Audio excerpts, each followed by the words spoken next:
Ok. Avant de me présenter, laisse-moi expliquer c'est quoi une animation React Native.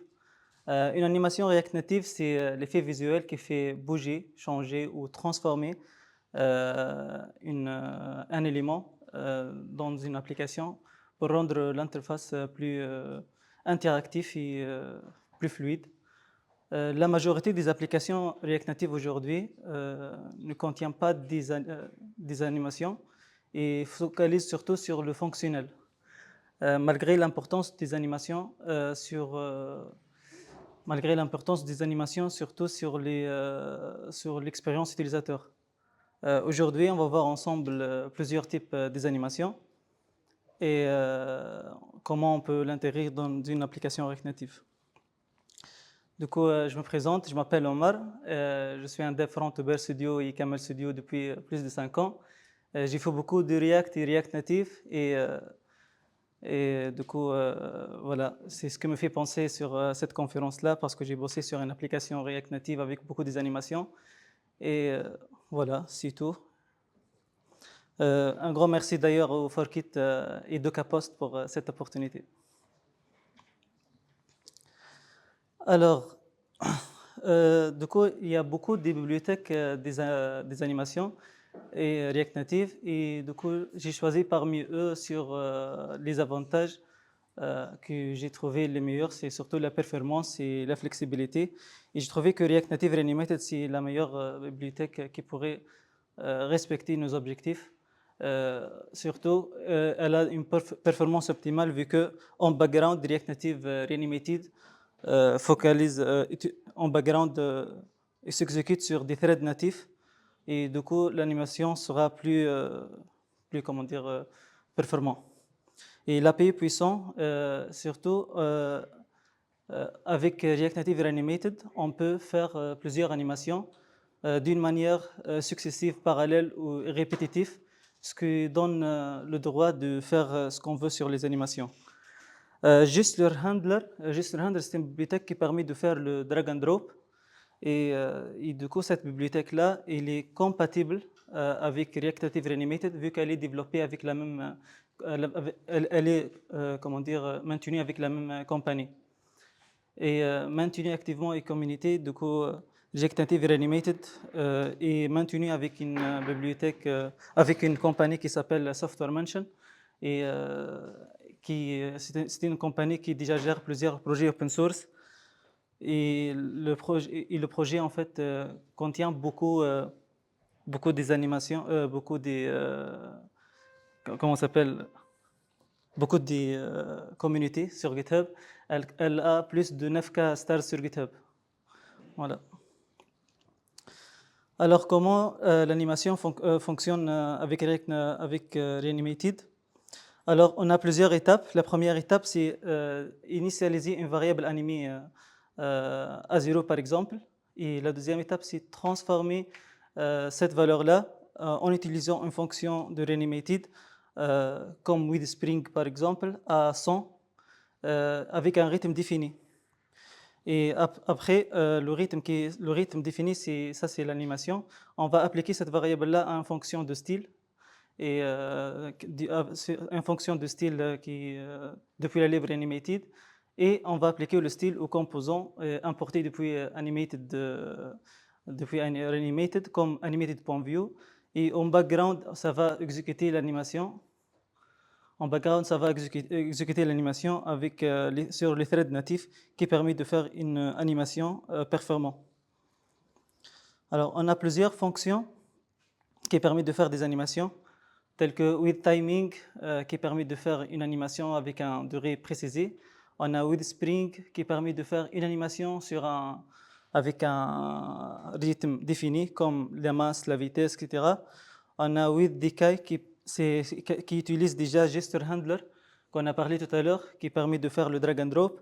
Et with sequence et with repeat, c'est des fonctions qui permettent de faire successive et répétitif.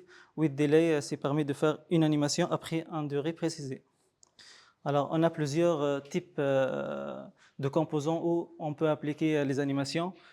Et soit, en fait, on peut créer aussi notre propre composant et le contourer avec Create Animated Component qui permet de créer un composant natif. Salut. Voilà, c'est tout. Je vais vous montrer le démo, une application en fait qu'on a fait avec l'animation. C'est un démo en fait pour expliquer un peu les animations. Alors, premier écran, juste on a plusieurs Pokémon. On va appliquer des animations sur les Pokémon. La première animation, c'est juste bouger un Pokémon. Et du coup, comment on a fait ça? Du coup, comme j'ai dit tout à l'heure, on a initialisé une variable à 0. Puis, en utilisant la fonction withTiming, j'ai changé la valeur à 200 sur une durée de 500 millisecondes. J'ai appliqué le variable sur un style qui fait bouger l'élément et j'ai appliqué le style au composant animate.view pour qu'on puisse bouger l'élément, comme vous voyez ici. On a aussi une deuxième animation qui fait tourner un élément. C'est le même principe. Initialiser une variable, appliquer le variable sur un style, et puis changer le variable et appliquer le variable sur un style rotate, et puis appliquer le style sur un élément. On a une autre animation qu'on peut utiliser, c'est la transformation pour changer d'un élément à un autre. Là, par exemple, je clique sur ça, ça devient Charmander, et comme ça devient Charizard. Et, et du coup, comment j'ai fait ça? C'est j'ai initialisé une image par défaut. Comme d'habitude, initialiser le variable à 1 parce que l'opacité, j'ai joué sur l'opacité. Initialiser l'opacité à 1, puis j'ai changé l'opacité à 0 pour changer.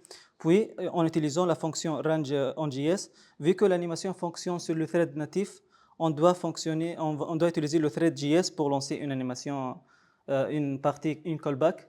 Du coup, moi, je voulais finir la première animation, puis je lance une callback pour rafficher la deuxième image. Voilà, du coup, on utilise le range.js pour changer l'image, et puis on change l'opacité à 1 une autre fois. Voilà, c'est tout pour cette partie-là. Il y a aussi une autre liste. En fait, on a voulu sur un projet de faire une animation depuis une liste à une autre. Et c'était vraiment compliqué jusqu'à ce qu'on a trouvé une moyenne avec le composant animate flatlist de Reanimated qui permet de faire une animation de deux listes. Je vous montre un truc plus clair. Tac. Pour changer, pour déplacer un élément d'une liste à une autre.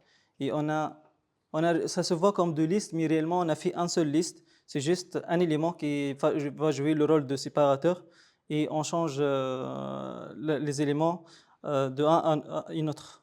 Comme par exemple, je vous montre le code. Tac.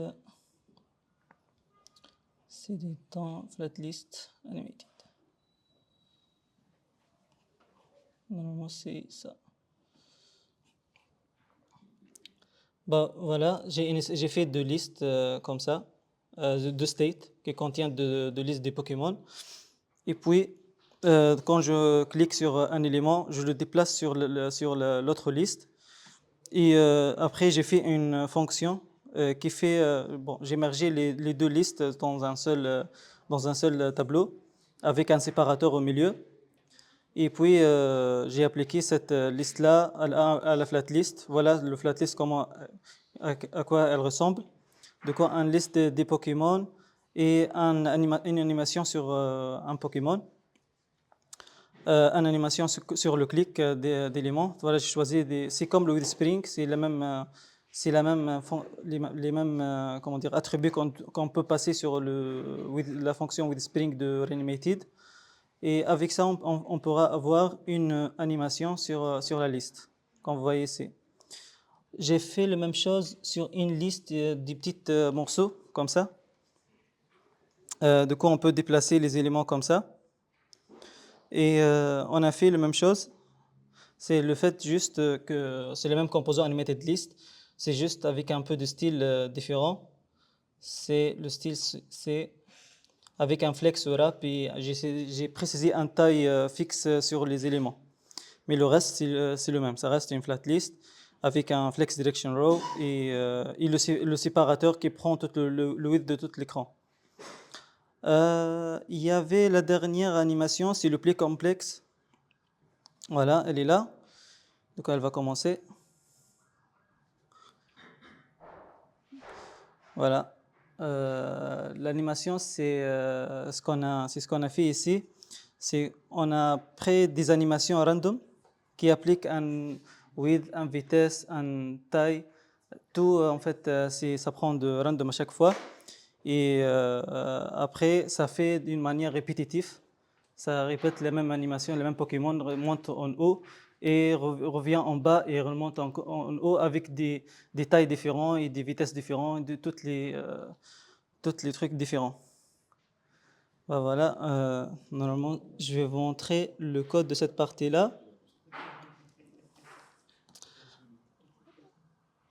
Tac.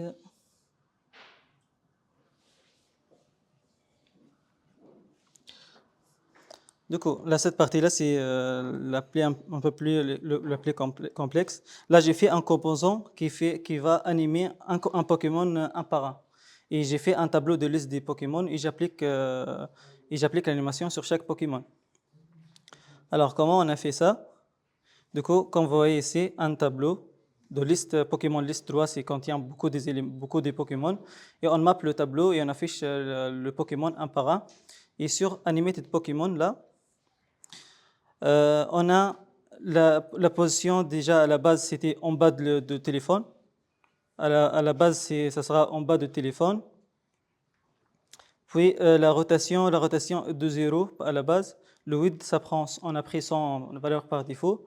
Et on a dit que ça commence quand c'est en bas déjà, ça commence en bas à gauche comme ça, comme ici, tu vois. Et après, on va prendre la position finale. J'ai réinitialisé la valeur parce que ça va faire ça plusieurs fois. Et on a fait une rotation random. On a fait un width random pour que la taille de Pokémon soit random aussi. On a fait la position left pour random aussi. Et la position Y, la position Y, ça va aller vers la fin. Et à la fin, on a lancé le run en JS, le callback, pour relancer la fonction recursive. Tu vois. Et voilà, c'est tout. Et au début, juste, on va lancer l'animation une seule fois et ça va marcher.